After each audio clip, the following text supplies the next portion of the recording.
விஜய் டெல்லி செல்லும் முன்பு உள்துறை அதிகாரிகள் கரூர் வந்தது விசாரணையை கடுமையாக்கவா? சொல்லுங்க சார். ஆமாம், விசாரணையை கடுமையாக்குறதுக்காக தான் வந்திருக்கிறாங்க. ஏன்னா அவருடைய பிரச்சார வாகனத்தில் 8 மணி நேரம் சோதனை போட்டிருக்காங்க. அதில் டேப்பெல்லாம் வச்சு அளந்துட்டு இருந்தாங்க. அதாவது முளம் போட்டாங்கன்னா என்ன அர்த்தம்னா இவரை முழங்கால் போட வச்சிருவாங்கன்னு தான் அதனுடைய பொருள். 8 மணி நேரம் அந்த பேருந்தில் அவங்க சோதனை செஞ்சுருக்கிறாங்க. உள்துறை அதிகாரிகள் கரூருக்கே வந்திருக்கிறாங்க என்று சொல்லும் பொழுது அப்போ விசாரணையை கடுமையாக்குறாங்கன்னு தானே பொருள். நீங்கள் இந்த விசாரணைக்கு முன்பாக நான் சில விஷயங்களை சொல்ல விரும்புகிறேன். இந்த கூட்ட நெரிசல் அப்படிங்கிற ஒரு விபத்தை நீங்கள் எடுத்துக்கிட்டீங்கன்னு வைங்களேன். புனித நீராடல், நம்ம உத்தரப்பிரதேசத்தில் நடந்த புனித நீராடலில் ஒரு பெரிய விபத்து. ஒரு சாமியாரை பார்க்க போகிறதுக்கு அவரோட அங்கே ஒரு பெரிய விபத்து நடந்துச்சு. இதே மாதிரி இந்தியா முழுக்க நீங்கள் பெரும் மக்கள் சந்தித்த விபத்துக்களை நிறைய பட்டியலிடலாம். இந்த ஸ்டாம்பேட்ஸ் எல்லாத்துலேயுமே உள்துறை அமைச்சகம் துறை சார்ந்த விசாரணைக்கு உத்தரவிட்டிருக்காங்க. அது சில வழக்குகள் சிபிஐக்கு விசாரணைக்கு மாற்றப்பட்டிருக்கு. இப்போ என்னுடைய கேள்வி, இந்தியா முழுக்க நடந்த எல்லா இந்த ஸ்டாம்பேட்லையும் மக்கள் விபத்துக்கள்லையும் இந்த கூட்ட நெரிசலில் இறந்தவங்க எல்லார் மீதும் அந்த எல்லா நிகழ்ச்சி ஒரு பாஜக ஈவெண்ட்டில் நடந்திருந்ததுன்னா அந்த மாநில பாஜக தலைவருக்கு அழைப்பு விடுக்கப்பட்டிருக்கிறதா? ஒரு குறிப்பிட்ட சாமியாரோட நிகழ்வில் கலந்துக்கிட்டு இறந்து போனவர்களுக்காக அந்த சாமியார் சிவி விசாரணைக்காக அழைக்கப்பட்டிருக்கிறாரா? இப்போ இந்த கேள்விகள் முக்கியமாகிறது. கூட்ட நெரிசல் நடக்கிற போது இந்த உயிர் பலி ஏன் ஏற்படுது? இந்த உயிர் பலியை மாநில காவல்துறை அல்லது மாவட்ட காவல் நிர்வாகம் தடுக்க தவறிட்டாங்களா? அது உண்மையிலேயே கூட்ட நெரிசல் விபத்து தானா, இல்லை வேற ஏதேனும் விஷக்கிருமிகளோட வேலை இருந்ததா? இவற்றை தெரிந்து கொள்வதற்கும் அந்த உயிரிழந்தவர்களுக்கான நீதியை பெறுவதற்கும் இந்த வழக்கினுடைய போக்கிற்கும் ஒரு விசாரணை ரொம்ப அவசியமானது. ஆனால் தமிழ்நாட்டில் கரூர் சம்பவத்தில் ஒரு நீதியரசரோட ஓய்வு பெற்ற நீதியரசரோட விசாரணை தேவைப்படாது அப்படின்னு உச்சநீதிமன்றம் முடிவு செஞ்சதும், அதுவும் ஒரு நீதியரசர் தலைமையில் சிபிஐ விசாரணை நடத்துங்கிற இந்த அறிவிப்பும், ஒரு கரூர் சம்பவம் நடந்த அந்த காலகட்டங்களில் அதிமுக மட்டுமே தாவேகாவுக்கு ஓரளவுக்கு ஆதரவாக குரல் கொடுத்துட்டு இருந்தாங்க. அப்போ பாஜகவோட மாநில தலைவர்கள்லாம் விஜய் கூட்டணிக்கு வந்தரணும்னு அழைப்பு விடுத்துட்டு இருந்தாங்க. இப்போ எனக்கு என்ன புரியுதுன்னா, தமிழ்நாட்டில் தமிழக பாஜகவும் அதிமுகவும் தாவேகாவை அணுகிய விதத்துக்கும் தாவேகாவை டெல்லி பாஜக அணுகுகிற விஷயத்துக்கும் ஒரு பெரிய இடைவெளி இருக்கிறதா நான் நினைக்கிறேன். ரொம்ப சீரியஸாக இந்த கரூர் விபத்தை வழக்கை விசாரிக்கிறாங்க சிவி. அது எந்த அளவுக்கு போகுதுன்னா, அந்த பஸ்ஸை கொண்டு வந்து நிறுத்தி இந்த பஸ் எங்கே நின்றுச்சு, விஜய் எங்கே நின்னாரு, கூட்டம் எங்கே இருந்தது, காவல்துறை அதிகாரிகள் ஒவ்வொருத்தர்கிட்டையும் நீங்கள் எங்கே நின்னீங்க, எத்தனை மணிக்கு உள்ளே வந்தார், அப்போ இந்த லைட் எங்கே இருந்தது, இந்த வேன் எங்கே, இந்த ஓபி வண்டி எங்கே இருந்துச்சுன்னு இவ்வளவு விஷயங்களையும் திரும்ப கைப்புண்ணுக்கு கண்ணாடி தேடுறாங்க. ஆமாம், கைப்புண்ணுக்கு கண்ணாடி தேடுற வேலையை தான் அவங்க விசாரணைன்னு சொல்லிட்டு இருக்காங்க. இல்லை சார், இந்த விசாரணையினுடைய நோக்கம், என்னுடைய கேள்வி, நம்ம விசாரணையின் முடிவில் தான் நமக்கு குறைந்தபட்சமாக என்ன நடந்ததுன்னு தெரிய வரணும். ஆனால் இந்த விசாரணை போகிற போக்கு இருக்கு இல்லையா, இந்த போக்கை பார்க்கிற போதே அது ஒரு முடிவை எழுதிவிட்டு அந்த முடிவுக்கு தகுந்தாற் போல விசாரணையை தொடங்குகிறதான ஒரு டவுட் இருக்குன்னு நான் சொல்றேன். இல்ல, அப்ப விசாரணையின் முடிவை எழுதி விட்டாங்கன்னா விஜயை குற்றவாளியாக்க போறாங்கன்னு நீங்க சொல்றீங்களா? இல்ல சார், நீங்க சொல்லுங்க சார். நான் ஒரு ஒரு விஜய் ஃபேன் அப்படிங்கிறத நான் கழட்டி வச்சிடறேன் இந்த கோட்டை. ஆனா ஒரு நடிகருடைய கடைசி படம், அந்த படம் அரசியல் சார்பாக இருக்கலாம், இல்லை கமர்ஷியல் படமாக இருக்கலாம், அதை சென்சார் போர்டு தடுத்து நிறுத்தி அதை மேல்முறையீட்டுக்கு நீங்கள் சொலிசிட்டர் ஜெனரலில் கூட்டு ஆஜராகிற அளவுக்கான ஒன்றை தடுத்து நிறுத்தி தன்னோட கடைசி படத்தை ரத்து செய்து விட்டு அந்த துக்கத்தில் இருக்க ஒருத்தர்கிட்ட கரெக்டாக திங்கட்கிழமை காலையில் ஆஜராகுங்கன்னு கேட்கிற இந்த மனநிலை இருக்குல்ல, அல்லது சிபிஐ விசாரணை திங்கட்கிழமை வாங்கங்கிறத முடிவு பண்ணிட்டு ஜனநாயகன் படத்தையும் ஜனவரி 5ஆம் தேதி தடை பண்ணுகிற இந்த அணுகுமுறை இருக்குல்ல, ஒரே நேரத்தில் எல்லா விதமான அரசியல் நெருக்கடிகளும் தாவேகாவுக்கும் ஒரு தலைவர் விஜய்க்கு கொடுக்கப்படுகிறதுன்னு நான் நினைக்கிறேன். நீங்க என்ன நினைக்கிறீங்க? இல்லைங்க, இது ஒரு அரசியல் தலைவரை பற்றி நம்ம பேசுகிறோமா, அல்லது ஒரு செலிபிரிட்டியை பற்றி நம்ம பேசுகிறோமா, வாழ்க்கையினுடைய எல்லா சுகங்களையும் அனுபவித்துக் கொண்டு வளமாக வாழ்கிறவரை பற்றி நம்ம பேசுகிறோமா, அல்லது மக்களுக்காக எல்லாவற்றையும் தியாகம் செய்பவரை பற்றி நம்ம பேசுகிறோமா? இப்படி ஒரு கேள்வி நீங்க தலைவரை பற்றி பேசுகிறோமா, அல்லது ஒரு ஏமாற்று பேர்வழியை பற்றி பேசுகிறோமா, தார்மீக நெறிகளை பற்றி நம்ம பேசுகிறோமா, இல்லது சட்டம் அது விதிக்கக்கூடிய அந்த வரம்புகள் குறித்து நம்ம பேசுகிறோமா? இப்படியே நீங்க இந்த கேள்விகளை தார்மீக நெறிகளால் ஆனது தாங்க அரசியல்ங்கிறது. தார்மீக நெறிகளால் ஆனதுதான் அரசியல்ங்கிறது. தார்மீக நெறிகள் தான் மொராலிட்டி, ஒரு பேசிக் மொராலிட்டி சொல்லப்படுது இல்லைங்க. அப்படிதான் நீங்க அதை பிரேக் பண்ணிட்டீங்கன்னா ஏற்கனவே இருக்கிற பட்டியலில் நீங்க இணைஞ்சிடுறீங்கன்னா அதனுடைய பொருள். நான் என்ன கேட்கிறேன்னா, கள்ளம் கபடம் அறியாத பாலகர்கள் உள்ளிட்ட அப்பாவி பொதுமக்கள் 41 பேரினுடைய உயிர் போன போது உங்களுக்கு வராத பதைப்பு ஒரு திரைப்படத்தை தடை செய்யும் பொழுது அல்லது தடை செய்வதற்கான முயற்சி என்று நீங்கள் கருதும் போது வருகிறது என்று சொன்னால், சிபிஐ விசாரணைக்கு உங்களை கூப்பிட்டோன்னே அப்படி ஒரு பதைப்பு வருகிறது என்று சொன்னால், நான் முதல்ல கேட்டேன் பாருங்க, அதுல நீங்கள் யார்? இந்த கேள்வியிலிருந்து நம்ம இதை தொடங்கணும். ஜனநாயகன் படத்துக்கு தடை அல்லது தடை செய்வதற்கான அந்த முயற்சி என்று கூட நம்ம அதை வைத்துக் கொள்வோமே. நீதிமன்றத்திற்கு போயிருக்கிறாங்க, அதுக்கு முதல் சான்றிதழ் தருன்றாங்க, அப்புறம் தராதுன்றாங்க. வழக்கு விசாரணை 21ஆம் தேதிக்கு ஒத்தி வைக்கப்பட்டிருக்கிறது. இது இந்த நாட்டு மக்களினுடைய வாழ்க்கையில் என்ன தாக்கத்தை ஏற்படுத்த போகுது? இல்ல இந்த மக்களினுடைய வாழ்க்கையை ஒருபடி உயர்த்துறதுக்காக அந்த திரைப்படம் வருகிறதா? அப்படி ஒரு படி உயர்த்துறதுக்காக இருந்த முயற்சியை கெடுத்துட்டாங்களா? எதற்காக நாம இதை இவ்வளவு தூரம் விவாதிக்கிறோம் நான் கேட்கிறேன். விஜய் என்ன செஞ்சிட்டு இருக்காரு நான் கேட்கிறேன். சார், நாம 2 பேரும் தான் அந்த கரூர் சம்பவத்தன்று நடக்க போவதற்கு முன்பே அங்க ஒரு அசம்பாவிதம் நடக்க போவதற்குன்னு சொன்னவங்க. இந்த கரூரை விபத்துன்னு நாம கிளைம் பண்ணும்போது அது செந்தில் பாலாஜியினுடைய திட்டமிட்ட கொலைன்னு அவங்க சொன்னபோது, அவர்கள் கரூர் சம்பவத்தை செந்தில் பாலாஜிக்கு எதிரான, திமுகவுக்கு எதிரான ஒரு அரசியல் நகர்வாக முன்வைக்க பார்த்தபோது, இல்லைங்க அது விபத்து, அந்த விபத்துக்கான காட்சிகளை நம்ம நேரடியாக பார்க்குறோன்னு நாம நின்னோம். இப்போது தாவேகாவை கரூர் சம்பவத்தை வைத்து பாஜக வளைக்க முற்படுகிற போது, இல்லைங்க அது விபத்து தான், நீதி வெல்லும்னு ட்வீட் போட்டீங்களா? அப்போ உங்களுக்கு வெக்கமா இல்லையா? சிபிஐ விசாரணைக்கு உச்சநீதிமன்றம் உத்தரவிட்ட பொழுது நீதி வெல்லும்னு ஒரு ட்வீட் போட்டீங்களா? உங்களுக்கு வெக்கமா இல்லையான்னு நான் கேட்கிறேன். இப்போ அநீதி வெல்லுமா? அப்போ நீதி வெல்லும், இப்போ அநீதி வெல்லுமான்னு நான் கேட்கிறேன். நான் சார், நான் இப்பவும் சொல்றேன், ஒரு வழக்கினுடைய விசாரணை உண்மைத்தன்மையோடு நடக்கணுங்கிறது தான் என்னுடைய எதிர்பார்ப்பு, நம்மளுடைய எதிர்பார்ப்பு. மாநில அரசு அது ஒரு விபத்துன்னு நினைக்குது. ஒரு ஓய்வு பெற்ற நீதியரசர் தலைமையில் ஒரு நபர் ஆணையம் அமைக்கிறாங்க. அது இல்லாமல் அஷ்ராகார் தலைமையில் ஒரு தனிக்குழு வேறு அமைச்சாங்க. இது போதாதென்று, இது வேண்டாம் என்று தாவேக்கா டெல்லிக்கு போறாங்கன்னா இங்கே ஏதோ நமக்கு நீதி கிடைக்காதுன்னு அவங்க நினைச்சங்க போறாங்க. ஆனால் சிபிஐ இந்த வழக்கை கையாள்கிற இந்த விஷயங்களை பார்க்கிற போது தாவேக்கா தானாகவே போய் தலையை டெல்லிக்குள் விட்டு விட்டதோ அப்படிங்கிற ஒரு சந்தேகம் நமக்கு வருது. இப்போ நம்ம கேள்வி சார், நீங்க ஒரே நேரத்தில் சென்சார் போர்டுங்கிற ஆயுதத்தை பயன்படுத்தி ஜனநாயகனை தடை பண்ணிட்டீங்க, சிபிஐங்கிற விசாரணை வளையத்தை பயன்படுத்தி தாவேக்கா தலைவர் விஜய் டெல்லிக்கு கூப்பிடுறீங்க. உள்துறை அதிகாரிகள், ஹோம் மினிஸ்டர், உள்துறை அதிகாரிகள் எதுக்கு வர்றாங்க அப்படிங்கிறதே நமக்கு தெரியல. அஃப்கோர்ஸ் உள்துறை கரூர் சம்பவம் குறித்து ஒரு விசாரணை கேட்டிருக்கலாம், மாநில அரசு அனுப்பியிருக்கலாம், அது போதாதுன்னு நினைச்சா கூட வந்திருக்கலாம். உள்துறை அதிகாரிகள் வர்றாங்க.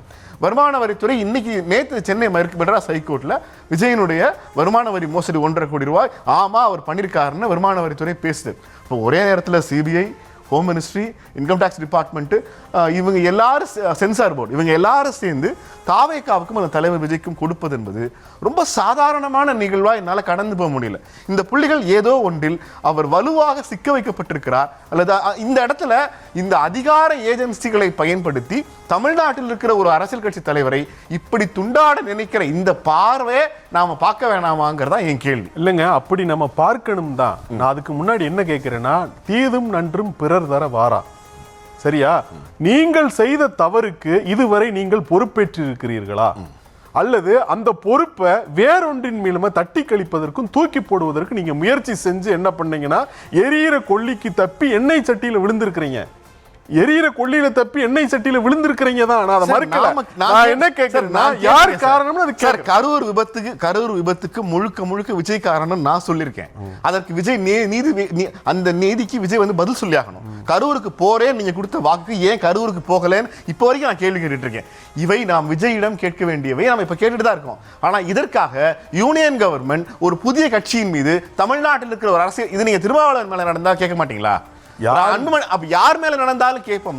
அது எப்படி சார் ஒரே நேரத்தில் 3-4 யூனியன் கவர்மெண்டோட ஏஜென்சிஸ் ஒரே கட்சியை, ஒரே தலைவரை டார்கெட் பண்ணி அடிக்கிறாங்கும் போது நாம் அந்த குற்றத்தின் தன்மையை பின்னாடி, நீங்க அந்த கரூர் சம்பவத்துக்கான நீதியை எப்போதுவாக இருந்தாலும் விஜய் சொல்லியே ஆக வேண்டும், அது வேற. ஆனா அந்த காரணத்தை வைத்துக்கொண்டு இப்போது பாஜக ஆடுகிற இந்த ஆட்டத்தை நீ அனுபவிராசா, நான் கரூரில் கேட்டப்போ நீ அமையதானே இருந்தேன், நம்ம இப்ப அப்படி சொல்ல முடியாது இல்லையா? ஆமா, அப்படி சொல்ல முடியாதுங்க. நான் எதுக்கு நான் தீதும் நன்றும் பிறதர வாரான்னு நான் சொல்றேன் அப்படின்னா, நீங்க கொஞ்சம் கேட்டுக்குங்க. என்னன்னா, ஹிட்லரினுடைய ஆட்சி காலத்துல சொல்லப்பட்ட மிக முக்கியமான கூற்று, அவர்கள் கம்யூனிஸ்டுகளை தேடி வந்தார்கள், நான் கண்டுகொள்ளவில்லை, ஏனெனில் நான் கம்யூனிஸ்ட் அல்ல. தொழிற்சங்கவாதிகளை தேடி வந்தார்கள், நான் கண்டுகொள்ளவில்லை, ஏனெனில் நான் தொழிற்சங்கவாதி அல்ல. இப்படியே சொல்லிட்டு கடைசியில் அவர்கள் என்னை தேடி வந்தார்கள், என்னை கண்டுகொள்வதற்கு யாருமே இல்லை.